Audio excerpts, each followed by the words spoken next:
Oi gente, tudo bem? Eu sou a Ana Lu e eu li O Poder, da Naomi Alderman, com tradução do Rogério Galindo. Quando esse livro saiu, eu fiquei com muita vontade de ler. Eu achei o projeto gráfico dele muito legal, a capa realmente me atraiu, e eu vi algumas booktubers falando sobre ele, e a ideia de ser uma distopia ao contrário, né, onde mulheres estão no poder, foi me deixando realmente com muita vontade de ler. Eu comprei o livro, e aí é sempre assim, né, eu compro o livro e daí a vontade acalma um pouco, né? Então ele ficou ali na estante um tempão e acabou que eu li só agora em 2019. Eu comprei, acho que no início de 2018, algo do tipo.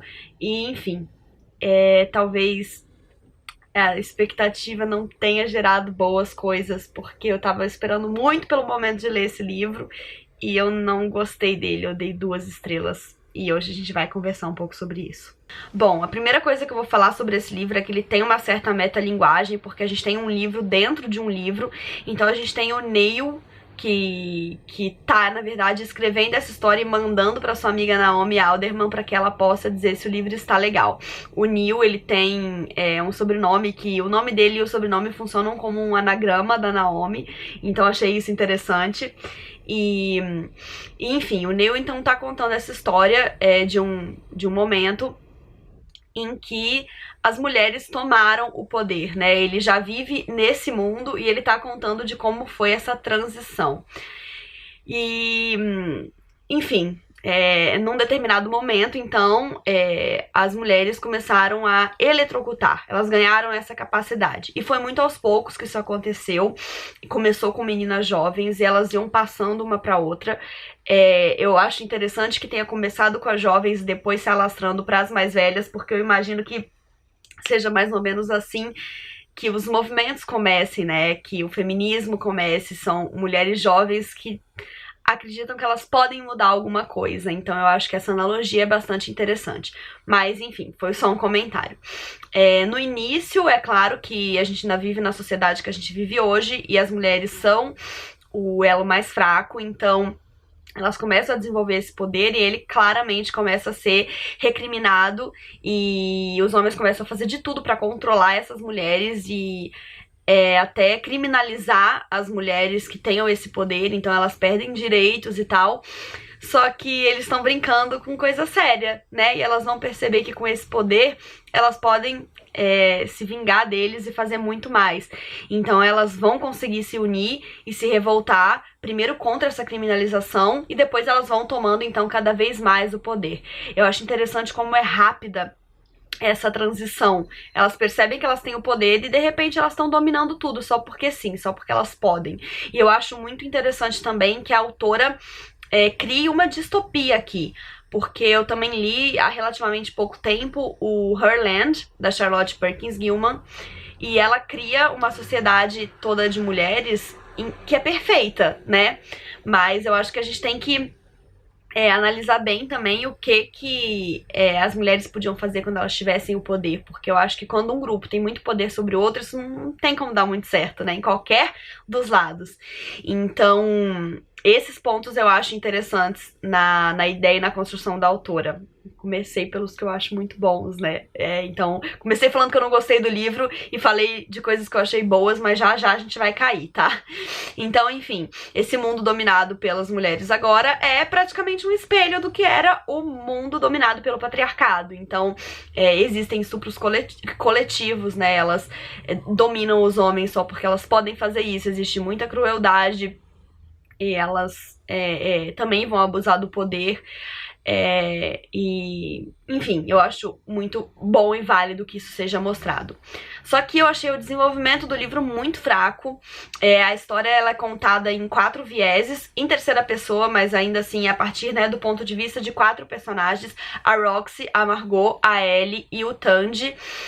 As 3 mulheres, elas vivem situações diferentes da vida e formas diferentes de se relacionar com esse poder. A Margot é uma política bastante ambiciosa, que a filha dela vai desenvolver esse poder e no início ela vai tentar abafar, e vai tentar até abafar quando ela consegue o poder, porque ela perderia seus direitos, mas depois ela vai ficando, né, cada vez mais poderosa. A Roxy, ela é filha de um mafioso e ela sabe que a sua mãe morreu violentada e ela quer vingar isso e Ela é a menina que ela tem um poder absurdo, assim, é o poder mais incontrolável de todos. E a Ellie é uma adolescente que acaba virando a mãe Eva, que vai ser a grande profeta da deusa, que vai controlar tudo e que vai guiar as mulheres. E é interessante também o modo como a autora coloca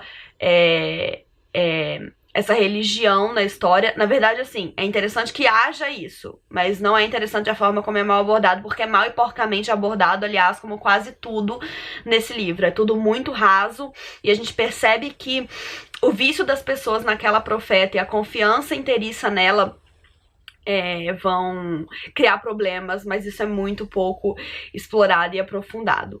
O Tandy é o único homem que a gente vai acompanhar mais diretamente. Ele é um jornalista nigeriano que tá querendo entender melhor o que tá acontecendo e vai acabar se envolvendo com a coisa toda. Eu acho que essa questão de escolher 4 personagens e ir intercalando entre eles foi uma desculpa para que ela pudesse deixar um monte de buraco e coisas mal desenvolvidas. Então ela pula de um pro outro e não volta para explicar o que aconteceu mais para trás. O tempo passa muito rápido também. Eu não entendia direito em que momento da história a gente estava ou quanto tempo tinha passado da narrativa anterior para essa. Eu não consegui me relacionar com nenhum dos personagens. É tudo muito, muito raso, assim. Não tem tridimensionalidade em nada.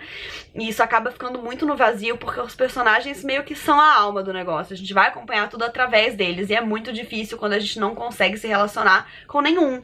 Então, assim, eu achei o desenvolvimento muito fraco, a exploração de personagens muito fraca, a crítica social tá presente, mas ainda assim ela não foi muito bem aprofundada. Eu acho que esse livro, assim, faltou cuidado. Eu acho que talvez se fosse um livro que fosse mais deixado ali em banho-maria, mais cuidado, mais editado, se a autora demorasse mais pra escrever, talvez ele pudesse ser uma grande obra e uma análise muito interessante dessa ideia de como seria se as mulheres dominassem o mundo, né? Dessa ideia de buscar uma superioridade que não é válida, porque qualquer superioridade nesse sentido é burra, né? Mas eu acho que o livro podia passar muito mais do que ele passa. Eu fiquei triste porque eu realmente esperava muito dele e, enfim, foi um banhozinho de água fria. Eu demorei muito pra ler, assim, foi um livro que se arrastou e é triste. É triste, eu fico muito triste porque eu amo gostar, eu amo amar os livros que eu leio.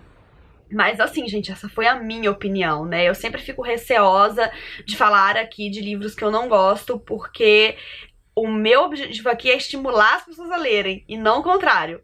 Mas assim, eu acho que eu não seria sincera se eu não falasse do que eu não gosto também, né? Porque aí ia parecer que eu gosto de tudo que eu leio, e não é assim. Às vezes acontecem coisas, né? Mas eu quero que vocês me falem aqui embaixo se vocês já leram esse livro, se vocês gostaram, porque eu lembro que na época, booktubers que receberam o livro estavam falando bem dele, booktubers que eu confio. Então, enfim, o livro não se encaixou comigo, eu achei muito fraco. Espero que vocês tenham gostado do vídeo, não esqueçam de se inscrever no canal se ainda não forem inscritos e deixarem um joinha se curtiram, porque isso ajuda muito o canal a crescer. Um beijo e até a próxima. Tchau!